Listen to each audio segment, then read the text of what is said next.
Sige lang, sige. Kaya-kaya. Or, ayan. So, go, go, go. Okay, ikot, ikot. Yan. Okay, last layer na ba? Last layer. Huwag kayong mag-alala. Uulitin niya na susunod.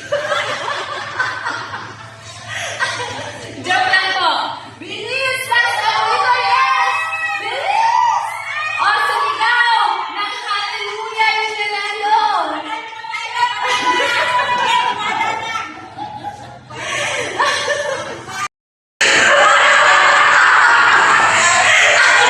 Joke lang po.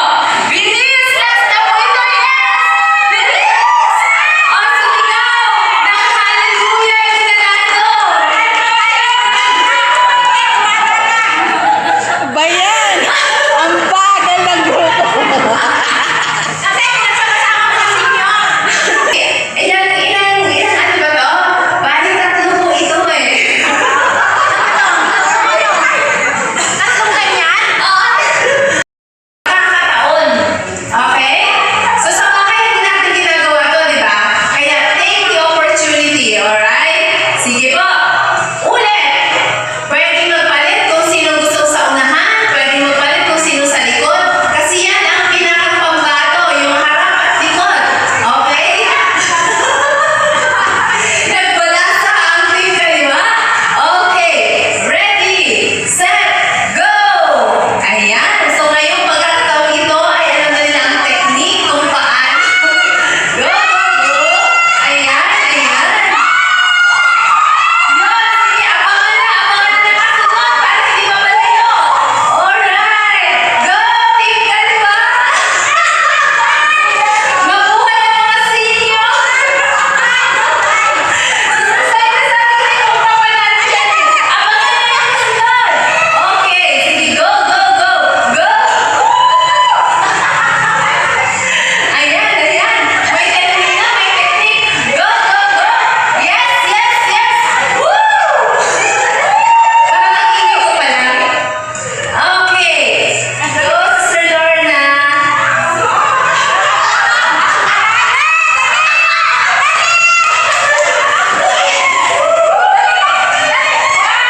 Sumigaw ng hallelujah! Okay, ang score ay tabla. 1-1. Kaya, mapipilitan tayo magpangatlong ikot. Okay. Sige. Parang nasa unan lang ito, Sister Stella. Tapos konti.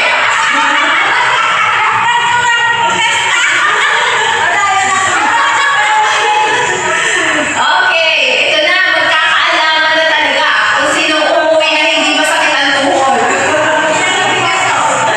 Okay, ready na ba? Handa na? Ayan, nagbalasa ang team kanan at kaliwa. Okay, sige, sige. Tingnan natin na. Pangatlong pagkakataon, ready, get set, go!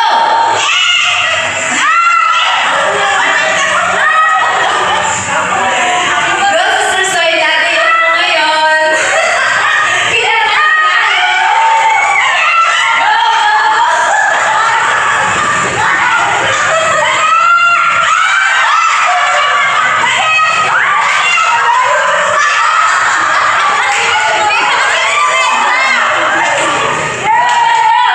Yes! Alright! Sige, sige, sige.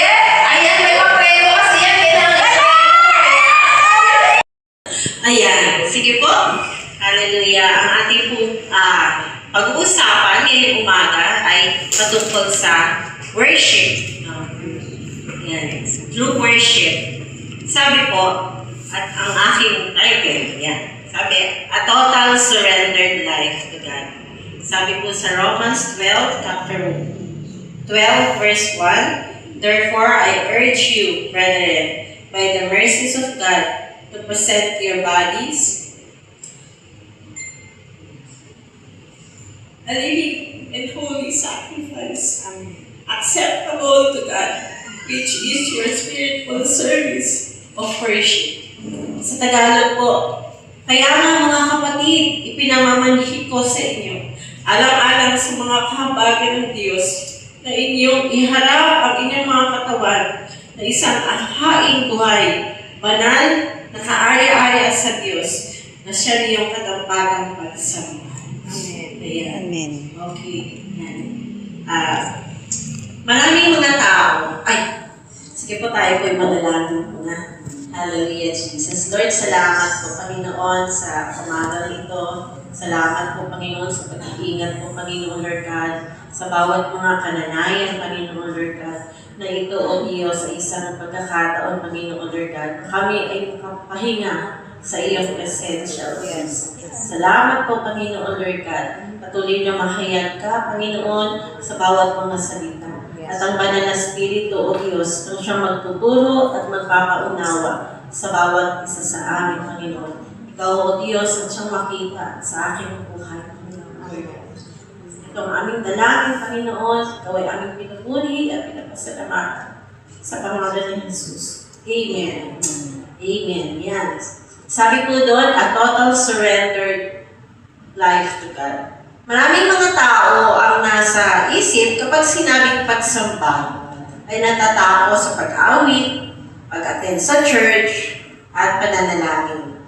Pero ang sinasabi sa Biblia, sa Romans 12:1, diba, sabi dito, kaya nga mga kapatid, ipinamamanhi ko sa inyo alang-alang sa mga kahabagan ng Diyos na inyong iharap ang inyong mga katawan na isang haing buhay, banal, nakaaya-aya sa Diyos na siya ninyong katampatang pagsamba. Ano nga ba ang worship? Sabi ko sa dictionary, ang worship ay giving honor, reverence. Pag sinabing reverence, ito yung deep respect, no? Malalim na pagkala, pagrespeto, praise, and devotion to God. And why do we worship God? Bakit ba natin sinasamba ang ating Panginoong Diyos? Sabi, worship is our response to God's mercy. Ito yung ating pagtugon, no? Sa ating Diyos. Dahil sa kanyang habagan sa atin. Sabi, because Apostle Paul says in Romans 12:1, therefore I urge you, ibig sabihin, siya ay nakikiusap. No, si Apostol Pablo ay nakikiusap sa atin bilang mga mananampalataya. Hindi ito sinabi ng Panginoon sa ibang mga tao, no? Kundi sa atin mismo na kanyang mga kapatid. Sabi, by the mercies of God, no? Dahil sa kanyang ginawa sa atin sa habag na ating nanananasan. Sabi po, ano po ang dapat nating gawin? Kilalanin natin ang kanyang kabutihan at ang kanyang katapatan sa ating buhay. Ano pa? Sumasamba tayo sa Panginoon dahil ang Panginoon ang unang nagmahal sa atin. No, hindi tayo yung unang nagmahal, kundi ang Panginoon sa pamamagitan na binigay niya yung kanyang buhay para sa atin doon sa krus ng Kalbaryo. Doon pa lang pinakita niya yung kanyang pagmamahal para sa bawat isa. No? Ayan. Kaya sabi, worship is our response to God's mercy. Next po, sabi sa application, no? Magpasalamat tayo sa Panginoon at alalahanin natin ang kanyang kabutihan. No, ito po yung dapat nating gawin. I-apply natin sa ating buhay na tayo ay magpasalamat, no? Sa ating Panginoon. Sa pagising pa lang natin sa umaga di ba? Pagmulat pa lang ng ating mga mata, ano dapat nating gawin?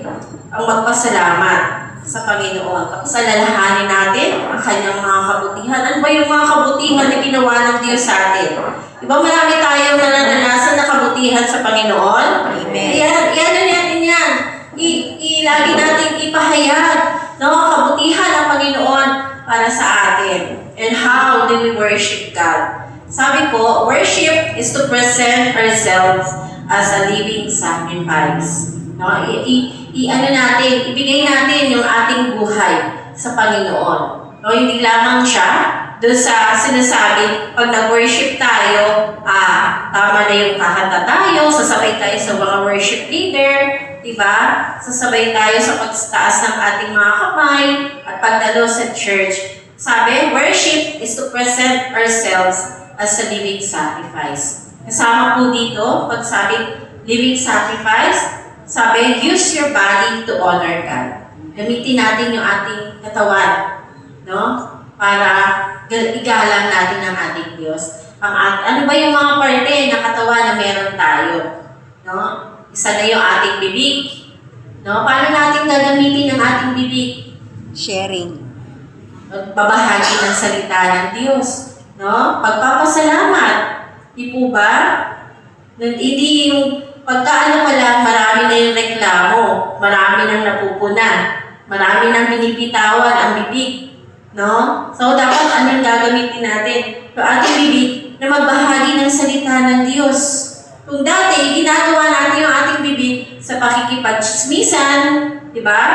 Pakikipag-kwentuhan sa iba na nauubos yung oras, no? Na wala nangyayari, no? Gamitin natin ang ating bibig na magbahagi ng salita ng Diyos. Ano pa? Ang ating mga kamay. No? Yan. Hindi lamang ito sa pagtaas ng ating mga kamay, sa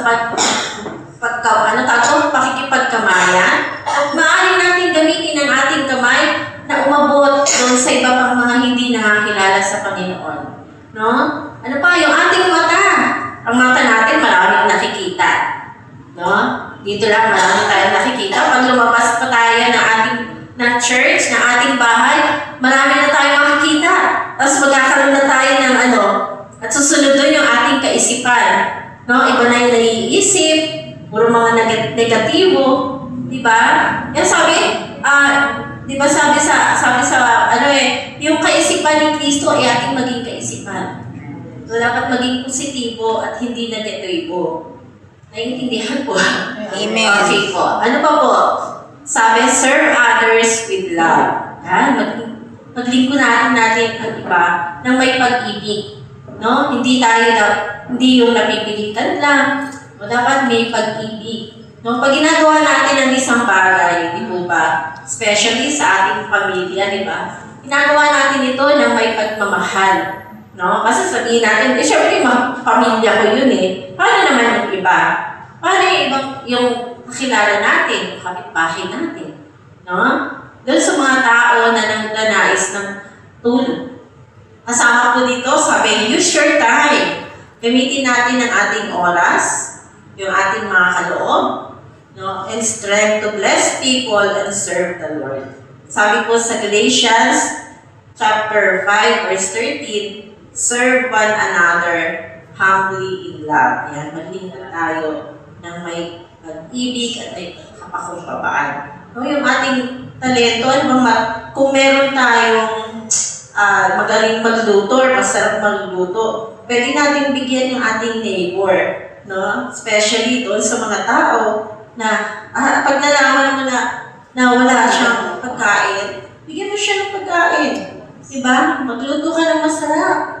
Diba ba? Yung oras natin, no? Na tawag dito, minsan may mga friend tayo na di natin alam na nangangailangan pala ng oras para makapaglabas ng kanyang mga saluubin. No? Upo tayo, upuan natin. Ayan. Para ma-release. Siyempre, hindi lamang papakinggan mo. After na ma-release na siya, pwede mo na siyang ipag-pray. No? Yun po yung mga pwede nating gawin bilang mga nanay.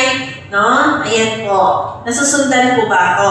Ayan. Sabi po sa ating application, ang pag-aalay ng iyong katawan bilang isang handog na buhay ay makikita sa pagpaparangal sa Diyos. Sa bawat iniisip, sinasabi, ginagawa, pakikitungo sa kapwa, at sa tapat na pagtupad ng iyong mga responsibilidad sa araw-araw. Yan, ito pala yung mga dapat natin gawin. No? At ito ay isang pagtupad sa ating mga responsibility, no? Sa araw-araw. Araw-araw, may mga bago tayong mga nakakausap. Araw-araw, meron tayong bagong namimit. No? Ayan po. At number 3 po, worship requires a holy and pleasing life to God. Yan. pag require, sabi, ito ay hinihingi. No, kailangan. Sabi, surrender yourself to God daily. Ginagawa ba natin ito? Na sinusurrender natin ang ating buhay sa Panginoon. Amen. Amen. Sabi, before each day, by praying, Lord, my life belongs to you. No, sinasasabi ba natin ito pag tumilat yung ating mga mata? Kasi nababanggit ba natin, Lord, yung pagpapasalamat sa Panginoon, salamat Lord, kasi nagising ako ngayong umaga. No, meron akong lakas. No? Or pagdilat ba ng mata natin, ay, nako, ang dami ko na namang trabaho, ang dami ko na namang labahin. No? Ganun ba? Yung nagiging natin, nababanggit natin? O yung una natin na magpasalamat sa Panginoon. So, dapat sabi na, before each day, by praying, Lord, my life belongs to you. No? Kapag ganun po yung ginagawa natin sa bawat araw ng ating buhay, meron tayong peace. No? Nagkakaramdam kagad tayo ng kapayapaan na nagmumula sa Panginoon. Kaya sabihin natin, use me. No, naalala ko, may nag-share si nanay sa akin. Sabi niya nung ganun din sinabi niya, Lord, gamitin mo ang buhay ko. Eh, bigla may kumatok sa bahay. May kumatok sa bahay.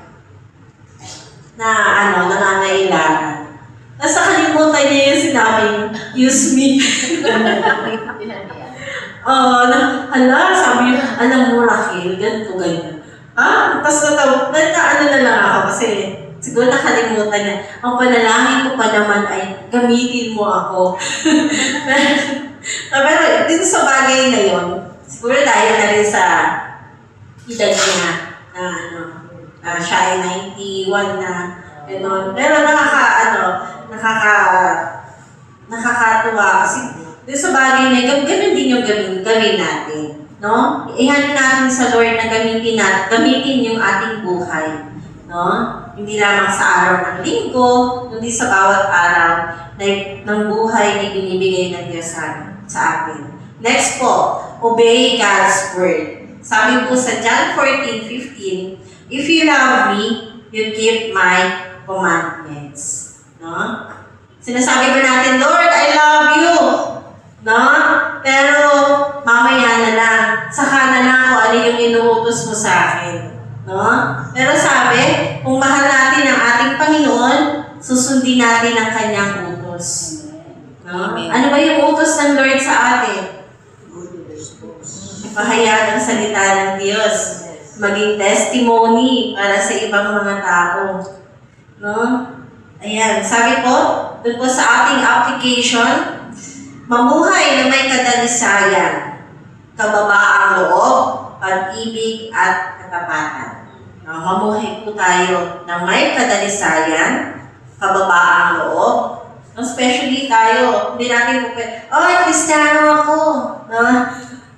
Di ba gano'n? Dapat nakikita sa buhay natin, no? Yung kababaang loob at yung pag-ibig, hindi lamang sa ating sarili, pag-ibig, hindi lamang sa ating pamilya, dapat yung pag-ibig maging sa ating kapitbahay, sa ating mga kapatid.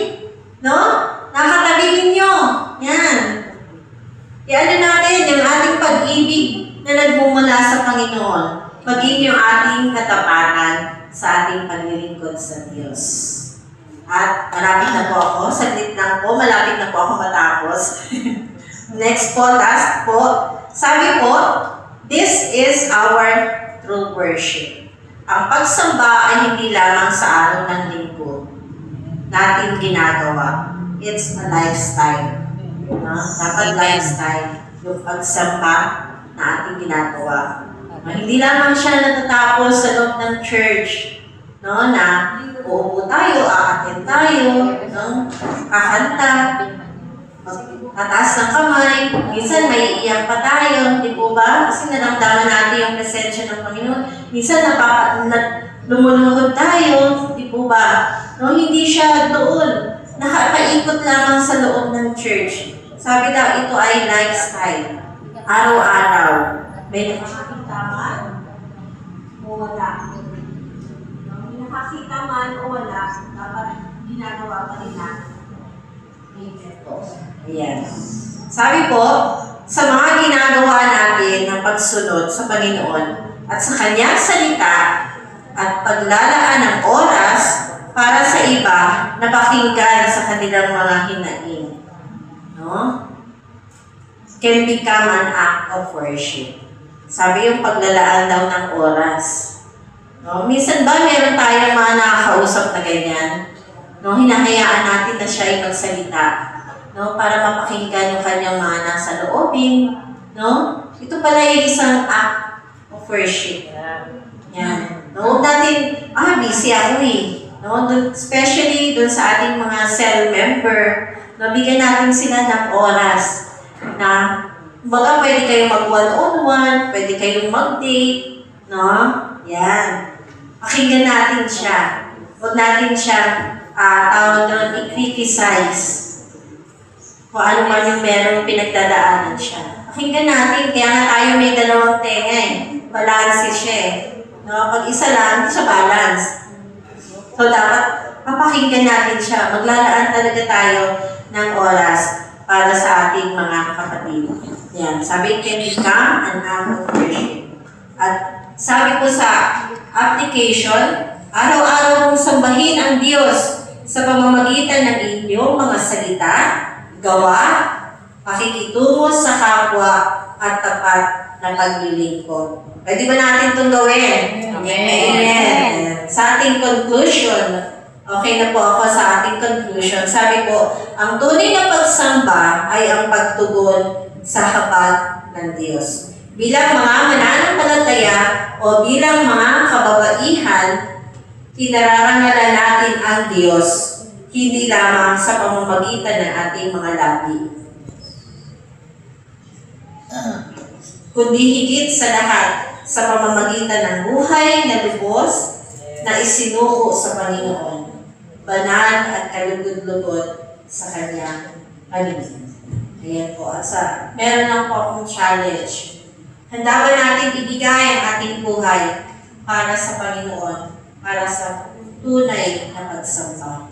Amen. Handa ba tayo ibigay ng ating buhay?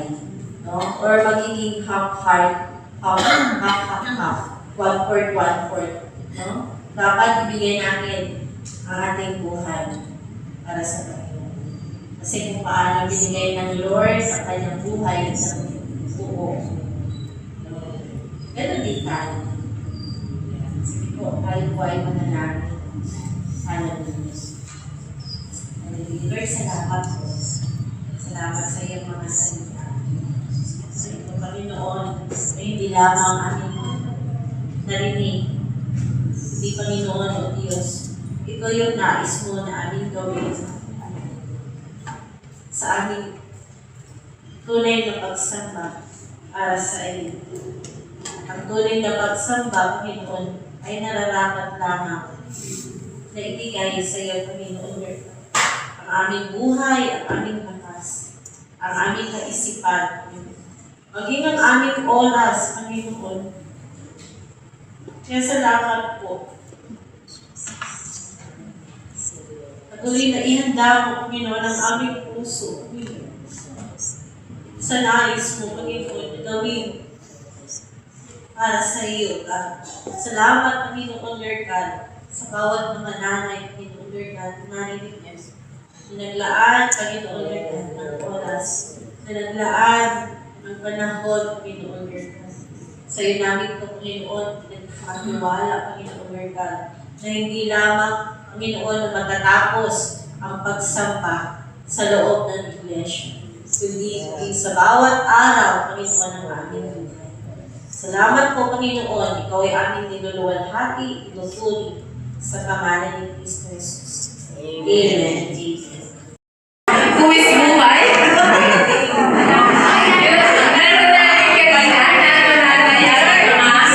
Wow, may pasok. Naglalakas ang mga senior citizen. Kasama sa Sister Suriel. Ayan. So, asa na po kayo? Nagkalit si Nanay Loren. Ayan. Okay, sige. Yung straw.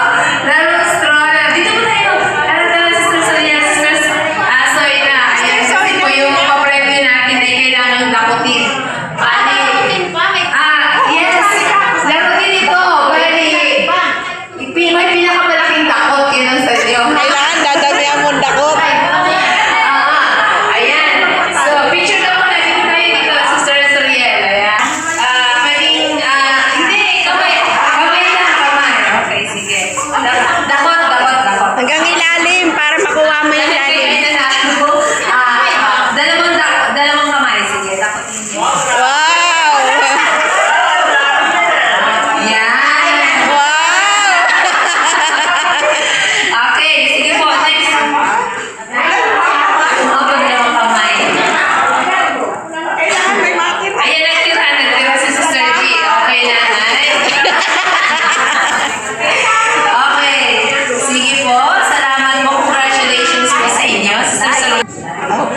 Tagalog eh. Ayan. Dadamihan ko na ito kasi ang huli. Yay! Marami. Talagang sinulit ng Katalunan. Sino po yung team kanan? Team kanan. Pwede po pumunta dito at ako na lang ang magdadapot. So, team kanan, ano na yun? Ayan, nasulit.